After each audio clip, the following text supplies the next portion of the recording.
Hello hi అండి, అందరూ ఎలా ఉన్నారు? బాగున్నారా? మేమైతే చాలా బాగున్నాం. మీరు కూడా బాగుండాలని మనస్ఫూర్తిగా కోరుకుంటున్నాం.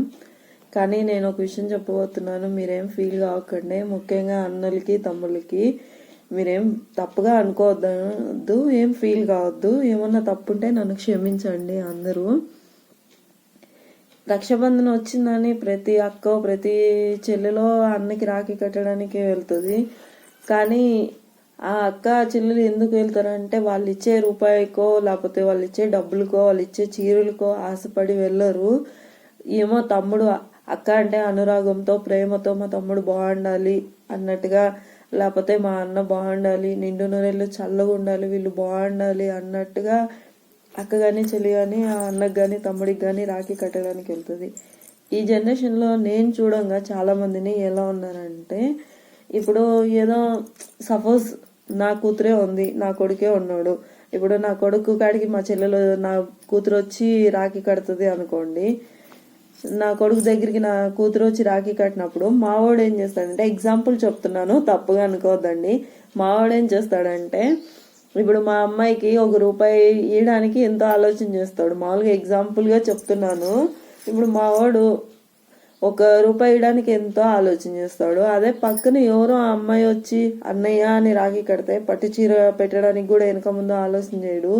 కానీ ఇంట్లో వాళ్ళు మీరిచ్చే చీరలకో లేకపోతే మీరిచ్చే నగలకో లేకపోతే మీరు సంపాదించే దాంట్లో మీ ఆస్తికో వాటి అడగడానికి ఆడపిల్ల రాఖీ కట్టదండి. ఆడపిల్ల బాగా అన్న తమ్ములు కానీ బాగుండాలని అనుకోవడానికి కడుతుంది. కానీ ఇప్పుడు ఎట్టున్నారంటే ఇంట్లో వాళ్ళకి ఇస్తర్లో పరాయి వాళ్ళకి కంచంలో పెడతారు చూడు, ఆ టైప్ ఉన్నారు.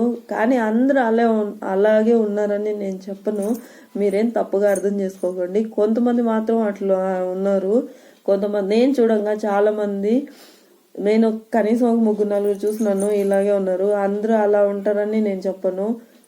కానీ అలా ఉండే వాళ్ళకి చెప్తున్నాను, మీ ఆస్తి కోసమో మీ అంతస్తు కోసమో ఆడపిల్ల రాదండి.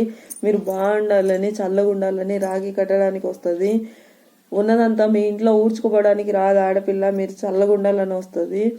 ఏదో రాఖీ కడితే బాగుంటారు కదా అన్న ఆప్యాయతతో వస్తుంది. అంతేగాని మీరిచ్చే గాజులకో మీరిచ్చే జాకెట్ ముక్కలకో లేకపోతే మీరిచ్చే దానికో ఆడపిల్ల రాదు. ఆడపిల్ల అంటే సమాన హక్కు ఉంటుంది. ఈ కాలంలో ఎట్టున్నారంటే ఆడపిల్లకి పెళ్లి చేసి పక్కకు పంపించగానే ఆడపిల్లకి హక్కు లేదు అన్నట్టుగా ఉంటుండ్రు. సమాన హక్కు ఉంటుంది. కానీ మీరు ఇంత ఇదిగా ఉంటే ఇంకొకసారి మీ ఇంటి గడప తొక్కడానికి కూడా ఆడపిల్ల ఇష్టపడదు.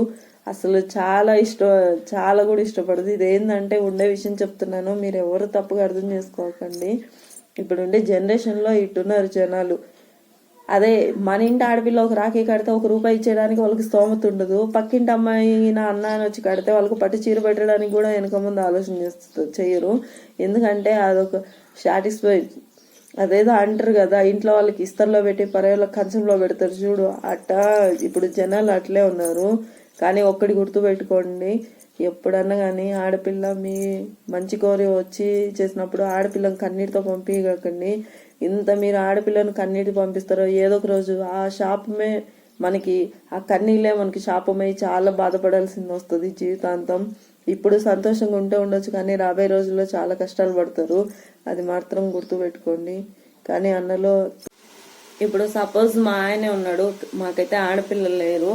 మా ఆయన వాళ్ళ అన్న ఇద్దరే, వీళ్ళకి ఆడపిల్లలు లేరు. వీళ్ళు పాపము మాకు ఒక ఆడపిల్ల ఉంటే బాగుంటుంది కదా, అందరూ అన్నలు చెల్లెలకి రాఖీలు కడతారు, మాకు లేరు కదా అని మా ఆయన బాధపడతాడు. చాలాసార్లు నేను బాధపడడం చూశాను. మాకు ఒక ఆడపిల్ల నింటే బాగుంటుండే, ఇట్లా రాఖీ కట్టేటప్పుడు మా ఆడపిల్ల వచ్చి మాకు కడితే మాకు కూడా బాగుంటుంది కదా అని వీళ్ళు బాధపడతారు. కొంతమంది అన్నలు చెల్లెళ్ళు అందరూ వండుకొని కూడా, అన్నలు మాకు ఆడపిల్ల వండుకొని కూడా మాకు రాఖీ కట్టడంలే కదా, మాకు ఉన్నా కూడా కనీసం ఏ రోజు అని మా అన్న అని వచ్చి ఒక రాఖీ కూడా కట్టలేదు కదా అని ఇంకొంతమంది బాధపడతారు. ఇంకొంతమంది అయ్యో పోతే మాకు పోయి కడితే మాకు వాల్యూ లేదు కదా, ఎవరికో ఇచ్చే వాల్యూ మాకు ఇయ్యరు కదా అని కొంతమంది ఆడవాళ్ళు బాధపడతారు. ఇట్లా ఒక్కొక్కళ్ళు ఒక్కొక్క మెంటాలిటీతో బాధపడుతూనే ఉంటారు. కాకపోతే ఒకటే చెప్తున్నాను, ఎప్పుడన్నా కానీ అందరూ బాగుండాలి అనుకోవాలి, కానీ ఒకళ్ళు ఇదిగా ఒకళ్ళు ఉండకూడదు అనుకోకూడదు. ఏమంటే ఏదో మా అన్న మా తమ్ముడు అని పోయి కట్టేవాళ్ళు కొంతమంది ఉంటారు. ఏముందిలే వాళ్ళకి ఎందుకు కట్టేదని కొంతమంది ఉంటారు. కొంతమంది పోదాము పోయి కట్టొద్దాము అంటారు. కానీ ఆడపిల్లని ఎప్పుడు ఇంటికి వచ్చిన నిరాశకు పంపించకండి.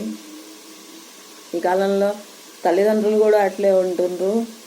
అసలు ఒకళ్ళ ఇంటికి ఇచ్చే పెళ్లి చేసిన తర్వాత అయిపోయిందిలే మాదే ఉంది, మాకేమి ఒకళ్ళ ఇంటికి ఇచ్చే పోయిన తర్వాత మాకేం హక్కు ఉంది, వాళ్ళ జీవితం వాళ్ళు ఎట్టైనా బతుకుని అనుకునే వాళ్ళు చాలామంది ఉన్నారు. కానీ అందరికీ ఒకటే చెప్తున్నాను, తల్లిదండ్రులు కూడా ఒకళ్ళ ఇంటికి ఇచ్చిపోతే మీకు హక్కు పోయినట్టు కాదు. ఒకళ్ళ ఇంటికి ఇచ్చే పెళ్లి చేసిన తర్వాత మీ బాధ్యత తీరిపోయినట్టు అంతకన్నా కాదు.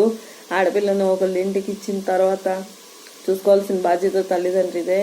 కానీ భర్త మంచోడైతే మాత్రం ఆడపిల్ల జీవితం బాగుంటుంది. భర్త చెడ్డోడైతే మాత్రము ఆడపిల్ల జీవితం నరకమే. భర్త మంచోడై బాగుంటే ఆడపిల్ల మాత్రం చాలా సంతోషంగా ఉంటుంది. పుట్టింటోళ్ళ మీద ఆశ కూడా పడదు. అదే భర్త మంచోడు కాకుంటే వినా ఆడపిల్ల చాలా బాధపడుతుంది.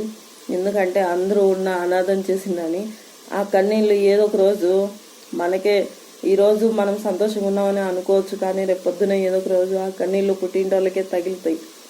అంతదాకా తెచ్చుకోకండి. అంతదాకా తెచ్చుకుంటే అది మీకే మంచిది కాదు.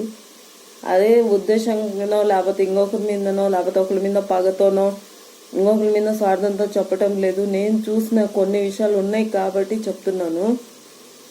అందరూ అట్నే ఉండరు, కానీ కొంతమంది ఉంటారు, కొంతమంది ఉండరు. కొంతమంది అంత మనోళ్ళే అనేవాళ్ళు ఉంటారు. కొంతమంది చాలా ఆడపిల్ల అని లేకుండా చీపుగా మాట్లాడే వాళ్ళు ఉంటారు. అలాంటి వాళ్ళకి చెప్తున్నాను, ఏమన్నా తప్పుంటే క్షమించండి.